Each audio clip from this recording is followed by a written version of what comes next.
What's up, everybody? Tim Locklear with Veterans for Natural Rights, the VNR logo you see everywhere and all these subpar memes that you're watching all over the internet, hopefully. I'm on my way to the VA hospital to do some stuff, to talk to some people, to say some words. It's going to be hard and suck. It's going to be normal. Normal veteran's life. It's just a normal part of what a veteran deals with if they're attempting to engage their symptoms in any way. Was talking with Matt Kale, the founder of Veterans for Natural Rights, living in Colorado there, about his symptoms and his issues. And I was telling him about my symptoms and my issues. And one of the things that we just unanimously saw and heard and felt was we just want to be normal.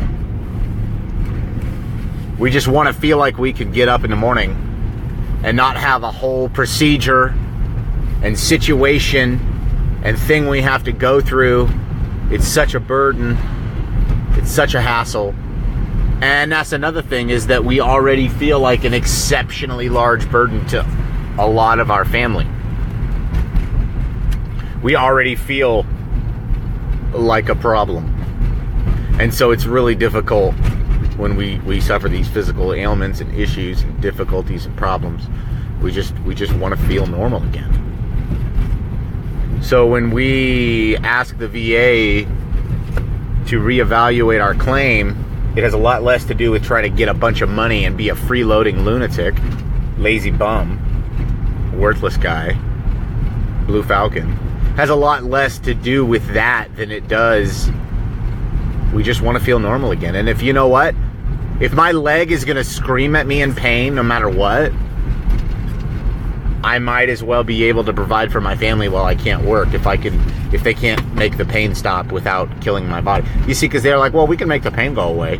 And I said, no, you can't. And they said, no, we can. And I was like, no, you can make me forget about the pain. I said, I'm not interested in narcotics. I mean, some people are and they need them. And that's a thing. And I'm not harshing anybody's game. But I told my doc, I'm not interested in narcotics. And he said, well, if you're not interested in narcotics, I don't really know what I can do for you. How about you fix the problem that's causing the pain, doc? So when we complain about stuff, or when we try to get our stuff evaluated, or when we talk about our claims, we're not trying to be freeloading pieces of crap. We're trying to feel normal again. There's a lot of safety and comfort in in waking up and knowing you got a job with a paycheck and you know what to wear. You know what to wear for the day. That was the easiest thing about being in the military, was I knew what to wear. I wake up in the morning, I know what to wear, I know how to wear it, and I know how to wear it right, correctly, in the most killer looking fashion. The beret's got to be sagging down to the side. ACU, I was ACUs when I was in, but BDU guys understand a little bit even more. They have the opportunity to press things and shine their boots. We never had that chance. We did when we were in our Class A's, but our ACUs, man, they were clean. Do the nice roll over the top of the boots and the Ranger tuck of your patrol cap if you're out on doing training or whatever. Anyway, the point is, I knew what I was going to wear. And now I wake up and I sometimes wonder, what am I going to do today? I'm disabled. I can't work. I mean, I can work, but it's just so difficult too right now. And I want to work. I do, but it's tough. So the VA helps take care of me, and that's good. A lot of people are really quick to crap on them. I'm not. I'm quick to call out bull crap when I see it.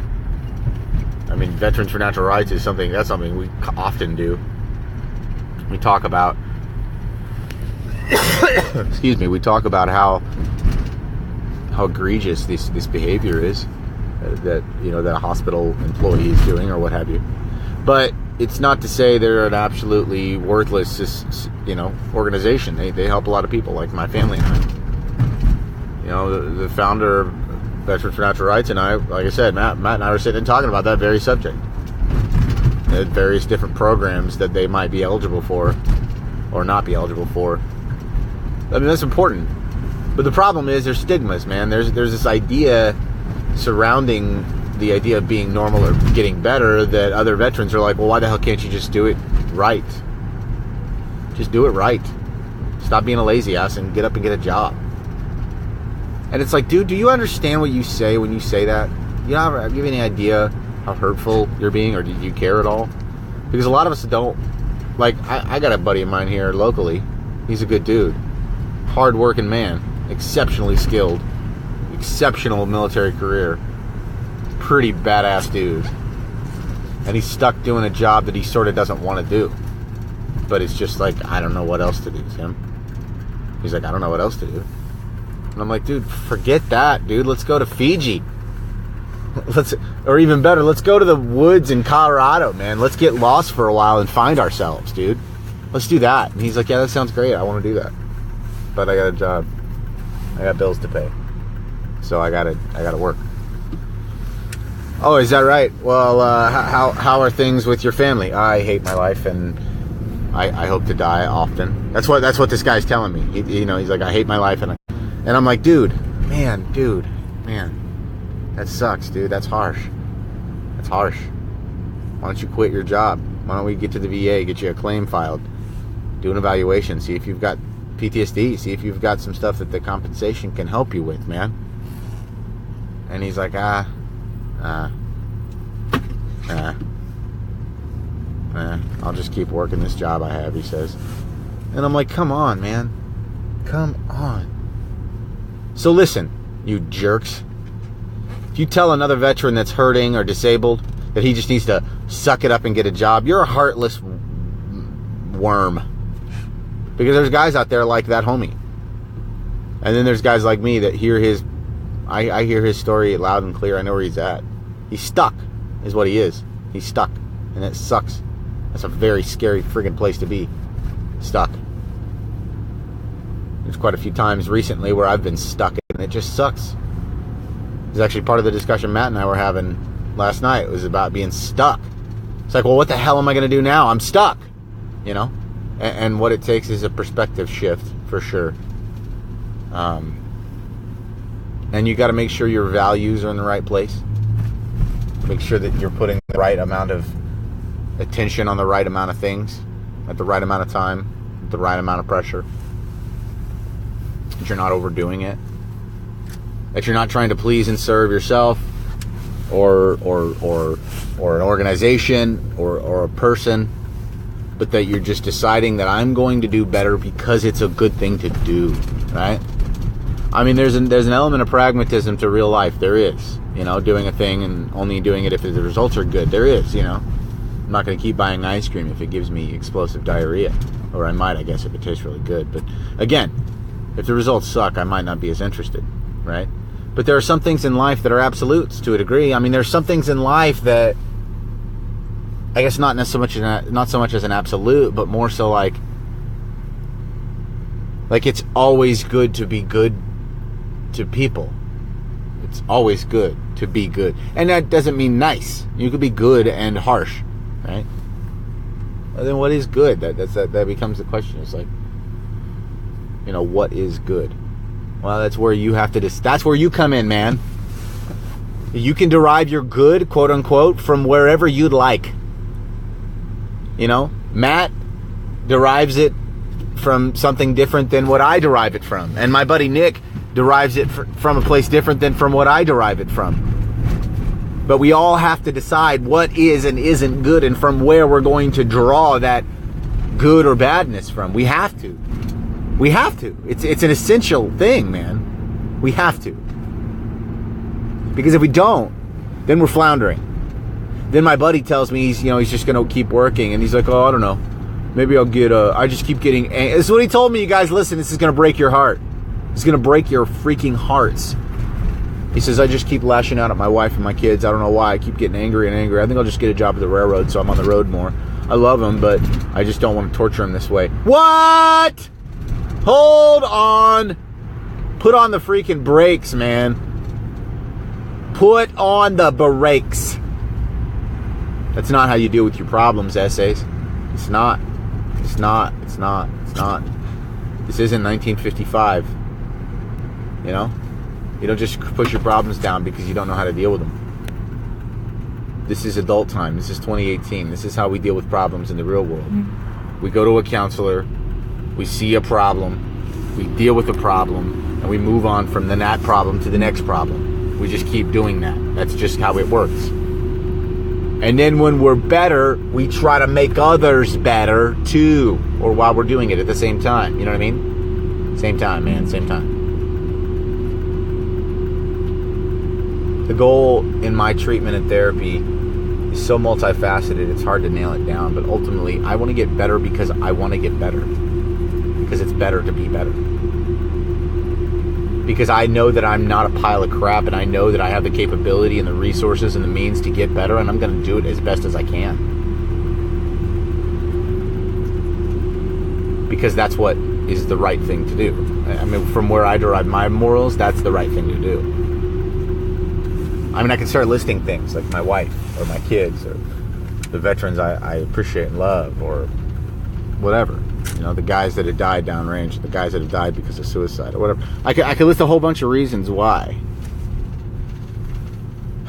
But really that's not what's important.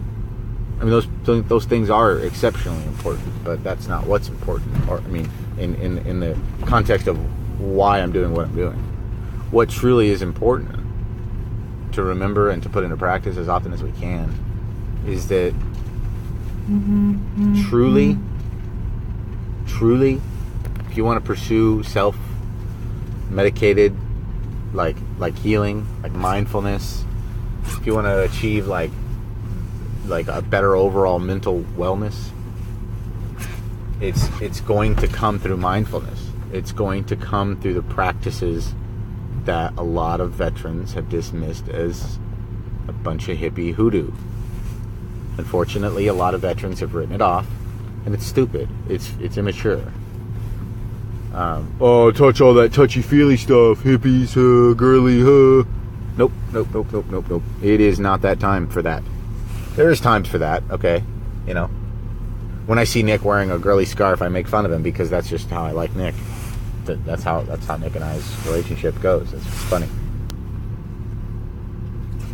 But when I see Nick doing something stupid, I love Nick, and I'm going to say, Nick, stop being stupid. Don't do that. Or Matt, don't do that. That's dumb. Or whatever, you know?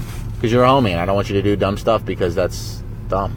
Right? It makes sense. I mean, it makes sense when I say it right here, right now. But it's just so many people have such a hard time, myself included, in putting that into practice, you know? So, I guess, to summarize here, you know, I wonder if really normal is more about what you decide it is. Like, from where you get your morals and values and right and wrong from is sort of probably where you're going to get your normal from. But it also has a lot to do with how you were raised. Is that normal? Is this normal? Do I feel normal? I don't know, man. It's tough to decide. But here's what I do know. Create a pattern of remarking to yourself or to others, or in some manner recording or writing down something in your day that you do often. You know, I don't know, whatever it is. Every time you finish washing and drying your hands, you got to pat yourself on the tummy 3 times. Or, you know, you notice that you try it with feelings and thoughts. You know, think a thing and then say, I wonder when the next time I'm going to think that thing. Just start to begin to track your thoughts and movements. Just tracking it for the sake of tracking at first. But what you're going to find is that there's a lot of value in that, man. You begin to see and highlight and expose a lot of really stupid behaviors. A lot of really dumb stuff. Guys, I'm Tim Locklear, and you can go to veteransfornaturalrights.com and find out more about what we're doing. We're working on the website, so don't trip about it being bad or poor. You know, maybe just shift your perspective on what you think is good or bad. No kidding, though. For real, we're going to be doing some updates on the website, adding some blog posts and some new podcasts, all kinds of new jazz coming out. Visit the Facebook page, Veterans for Natural Rights. Also, check out Veterans Heal Situation.